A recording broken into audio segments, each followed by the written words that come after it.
اگر کوئی عورت زنا کروائے اور زنا کروانے کے پیسے لے تو یہ اس کے زنا کروانے کا جو زنا کروا کے جو پیسے لیتی ہے نا، یہ پیسے حلال مال ہے۔ زنا کی کمائی حلال ہوتی ہے، حرام نہیں ہوتی۔ زنا سے جو پیسہ کمایا جاتا ہے وہ بھی حرام ہے، تو پھر یہ کیا ہے؟ عورت زنا کروائے اور زنا کروانے کے پیسے حرام ہے، لیکن یہ مولوی تھوڑی ہے، کون ہے؟ وہابی ہے۔ السلام علیکم ورحمۃ اللہ وبرکاتہ۔ میں محمد امتیاز پلامی۔ معزز ناظرین، بریلی مذہب سے تعلق رکھنے والے علماء، خطبہ، یوٹیوبر کا جھوٹ آپ اچھی طریقے سے جانتے ہیں۔ پہلے آپ 1 منٹ کا یہ کلپ دیکھ لیجئے۔ السلام علیکم ناظرین، امید کرتا ہوں آپ لوگ خیریت سے ہوں گے۔ مولوی صاحب ایک سوال کرنا تھا آپ سے۔ ہاں کیجئے۔ زنا کرنا کیا ہے؟ بالکل حرام ہے۔ اچھا حرام ہے؟ بالکل۔ زنا سے جو پیسہ کمایا جاتا ہے وہ بھی حرام ہے، تو پھر یہ کیا ہے؟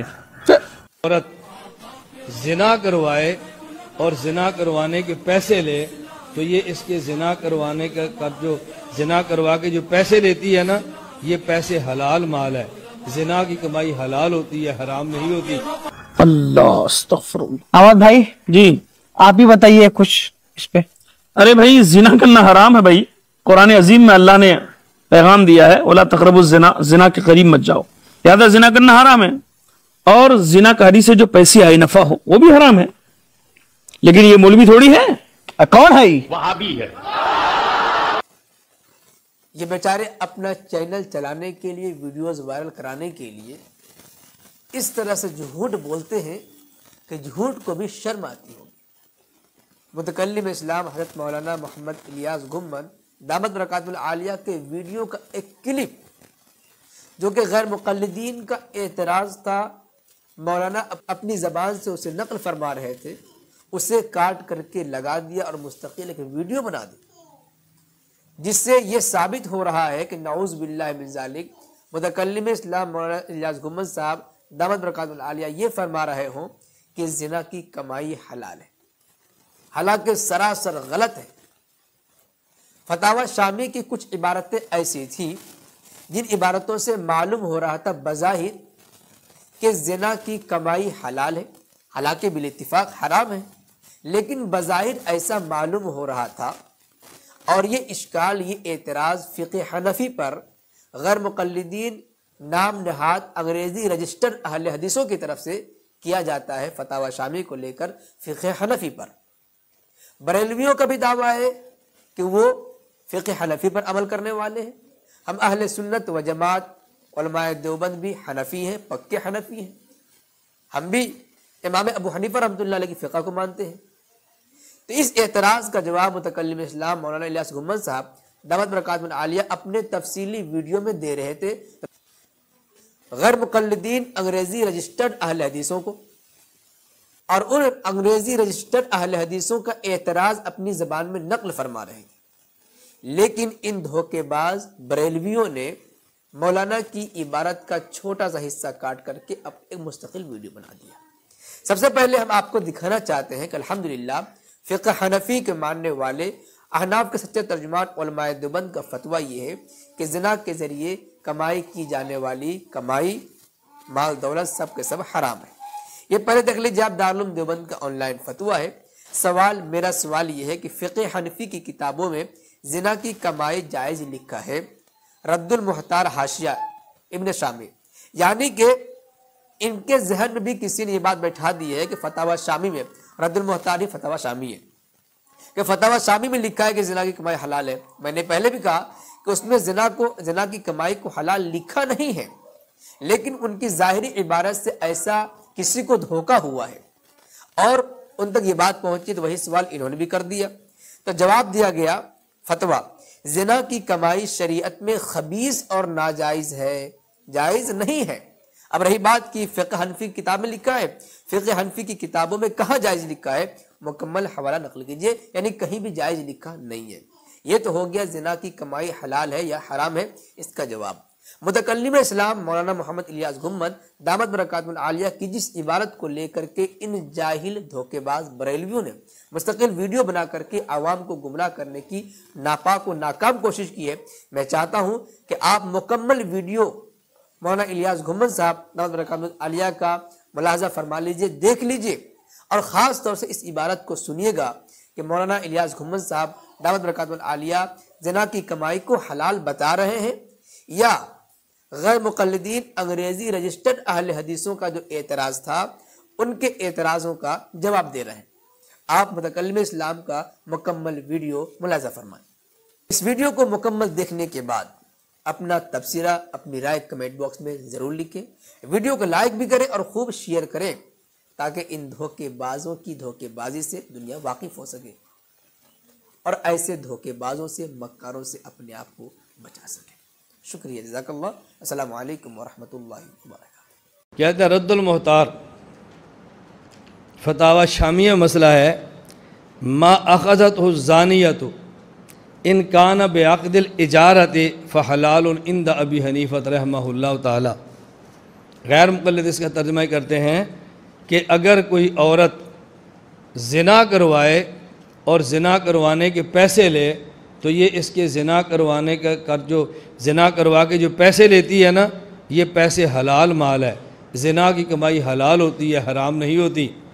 تو کہتے ہیں ابو حنیفہ دیکھو چکلے کا لسن جاری کر دیا کہ جو بھی عورت زنا کرے گی اور اس پر پیسے لے گی تو پیسے لینے بالکل جائز ہوگا، یہ حلال کی کمائی ہے۔ تو فقہ حنفی کتنی گندی فقہ ہے۔ میں نے بتایا اعتراض صورت کیا اختیار کریں گے؟ امام صاحب نیک آدمی تھے، یہ مسئلہ انہوں نے نہیں لکھا، بعد میں لکھا اور ان کے کھاتے ڈال دیا۔ جواب سمجھیں، اس میں ہے ما اخذت الزانیۃ ان کان بعقد الاجارہ۔ اجارہ کہتے ہیں معاملے کو کہ تم میرا کام کرو میں تمہیں پیسے دوں گا، یہ چیز مجھے دو میں تمہیں پیسے دوں گا، اس معاملے کا نام ہے اجارہ، اجارہ مالیہ۔ اب یہ اجارہ تین قسم کا ہے، نمبر 1 اجارہ صحیحہ، نمبر 2 اجارہ فاسدہ اور نمبر 3 اجارہ باطلہ۔ اجارہ صحیحہ یہ ہوتا ہے کہ جو کام ہے وہ تو جائز ہے اور ساتھ کوئی ناجائز شرط بھی نہیں ہے، یہ اجارہ صحیحہ ہے۔ اور اجارہ فاسدہ جو کام ہے وہ تو جائز ہے لیکن شرط ایسی لگا دی کہ جس شرط کی وجہ سے کام ناجائز ہو گیا، گارڈ رکھا بھی رات پہرا دو گے اور ساتھ ہماری شرط ہے کہ ہمارے ساتھ لوڈو بھی کھیلو گے، ہمارے ساتھ تاش بھی کھیلو گے، ہمارا وقت بھی پاس کراؤ گے، یہ اجارہ فاسدہ ہے۔ اور اجارہ باطلہ کہ جو کام ہے سرے سے وہ کام ہی ناجائز ہو، سرے سے وہ کام ہی، خنزیر ہم تمہیں بیچنا چاہتے ہیں تم لوگے، خنزیر کی بیع ہوتی نہیں ہے، یہ اجارہ باطلہ ہے۔ تو اجارہ صحیحہ، اجارہ فاسدہ اور اجارہ باطلہ، یہ بات سمجھیں۔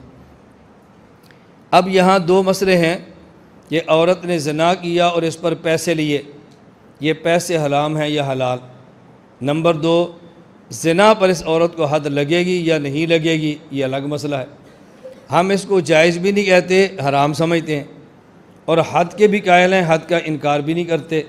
اور یہ جو مسئلہ ہے اس میں اصل مسئلہ کیا تھا اور انہوں نے ترجمہ کیسے کیا، عبارت دیکھیں تو بات سمجھ آئے۔ ما اخذتہ الزانیہ، وہ پیسے جو زانیہ نے لیے ہیں، ان کانا ہوا، وہ پیسے جو زانیہ نے لیے ہیں، بعقد الاجارہ، وہ اجارہ زنا کی وجہ سے ہیں تو حلال ہیں امام ابو حنیفہ کے یہاں۔ یہ ترجمہ غیر مقلد کرتے ہیں۔ عورت نے کسی آدمی سے اجارہ زنا کیا کہ تم مجھ سے زنا کر لو، مجھے اتنے پیسے دے دو، تو یہ پیسے امام صاحب کے حلال ہیں، جبکہ عبارت کا ترجمہ یہ نہیں ہے۔ آپ سمجھیں، ما اخذت الزانیہ، عورت نے جو پیسے لیے ہیں، ان کانا، یہ کانا میں ہوا ضمیر، یہ جو زانیہ کے اندر زنا ہے نا اس کی طرف لوٹ رہی ہے۔ جیسے اعدلوا ہوا اقرب للتقوی، ہوا نسبت ہے اعدلوا کے اندر جو عدل ہے نا اس کی طرف ضمیر لوٹتی ہے، اعدلوا ہوا اقرب۔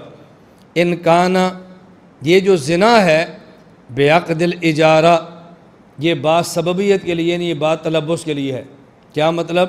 ایک آدمی نے عورت کو کام کے لیے رکھا کہ اتنے پیسے لو جھاڑو دے دیا کرو، اتنے پیسے لو صفائی کر دیا کرو، معاہدہ ہو گیا۔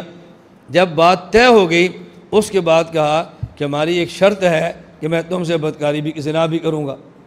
اب دیکھو یہ جو زنا ہے یہ کیا ہے؟ متلبسن بعقد الاجارہ، متلبسن عورت کے ساتھ اجارہ زنا نہیں ہے، عورت کو رکھا ہے مزدوری کرنے کے لیے، اور جب مزدوری کے ساتھ معاملہ طے ہو گیا ہم تمہیں 5,000 ماہانہ دیں گے، تم یہ کام ہمارے گھر کا کیا کرو گی، ہو گیا طے، تنخواہ طے ہوگی، ساتھ ہماری شرط ہے کہ میں تجھ سے زنا بھی کروں گا۔ اب یہ جو زنا ہے یہ زنا اس اجارے کے ساتھ ملا ہوا ہے، یہ اجارہ زنا نہیں ہے، اصل میں تو اجارہ کسی اور چیز کا ہے، اجارت النظافہ ہے، صفائی کا ہے، اور چیز ہے نا، لیکن ساتھ یہ زنا مل گیا ہے، یہ شرط لگا دی ہے، کہتے ہیں فحلال عند ابی حنیفہ، ایک عورت کو رکھا ہے مزدوری کے لیے اور بعد میں شرط لگا دی زنا کی، یہ عورت مزدوری کی اور مزدوری کی وجہ سے پیسے لیے، ما اخذت الزانیہ، یہ جو عورت نے پیسے لیے ہیں نا، اور صورت یہ ہے کہ زنا کے ساتھ شرط بھی لگی ہوئی ہے، تو یہ پیسے حلال ہیں امام ابو حنیفہ کے ہاں۔ کیوں؟ یہ جو عورت پیسے لے رہی ہے یہ زنا کے نہیں ہے، یہ پیسے اپنی اس مزدوری کی ہے برتن دھونے اور صفائی کے جس پر اس کا معاہدہ ہوا تھا۔ اب سمجھ آ گئی؟ اور جب شرط لگ جائے اور اجارہ فاسد ہو جائے تو اس میں فقہ کا مسئلہ یہ ہے، اجارہ فاسدہ میں تنخواہ مزدوری کون سی دیں گے؟ جو طے مزدوری ہے وہ نہیں دیں گے، بلکہ اجر مثل جو اس دو علاقے میں رواج ہے وہ دیں گے۔ مثلا طے کر لیا ہے تم برتن دو گی، صفائی کرو گی، گھر کا کام کرو گی، تمہیں مہینے کے 5,000 دیں گے، مجھے منظور ہے۔ بعد میں کہا میری شرط ہے کہ زنا بھی کرو گی، اب اجارہ صحیح تھا لیکن اب شرط کی وجہ سے فاسد ہو گیا، اب یہ عورت 1 ماہ کام کرتی رہی، زنا نہیں کام کرتی رہی، لیکن اجارہ تو فاسد ہوا نا شرط کی وجہ سے، وہ زنا نہیں کر رہی، شرط یہ تھی۔ اور اگر اس نے زنا کر بھی لیا، اب جو تنخواہ لے رہی ہے وہ زنا کی وجہ سے یا اصل کام کی وجہ سے؟ کیوں؟ جو تنخواہ طے ہوئی ہے اس میں زنا نہیں تھا، زنا کی شرط لگائی ہے تنخواہ کے طے ہونے کے بعد، لیکن چونکہ زنا کی شرط لگ گئی اب اجارہ فاسدہ ہو گیا، اب اس کو 5,000 تنخواہ نہیں دیں گے، دیکھیں گے اس گاؤں میں اس محلے میں یہ کام کرنے کی عورت تنخواہ کتنی لیتی ہے، اگر 3,000 لیتی ہے تو اس کو 3,000 دیں گے، 4 لیتی ہے تو 4 دیں گے، 6 لیتی ہے تو 6 دیں گے، اب متعین مزدوری ختم ہو جائے گی، جو مزدوری چل رہی ہے وہ دیں گے، اسے کہتے ہیں مہر اجر مثل۔ تو اب امام صاحب رحمۃ اللہ علیہ زنا کی کمائی کو حلال نہیں فرما رہے، زنا کرنے والی عورت کا جو دوسرا کام ہے اس کی مزدوری کو حلال فرما رہے ہیں۔ یہ بالکل ایسے ہی ہے، ایک آدمی مسجد میں جائے نماز پڑھے اور واپس آئے تو جوتے بھی چوری کر لے، اب نماز پڑھنے کا ثواب ملے گا اور جوتے چوری کرنے کا گناہ ملے گا۔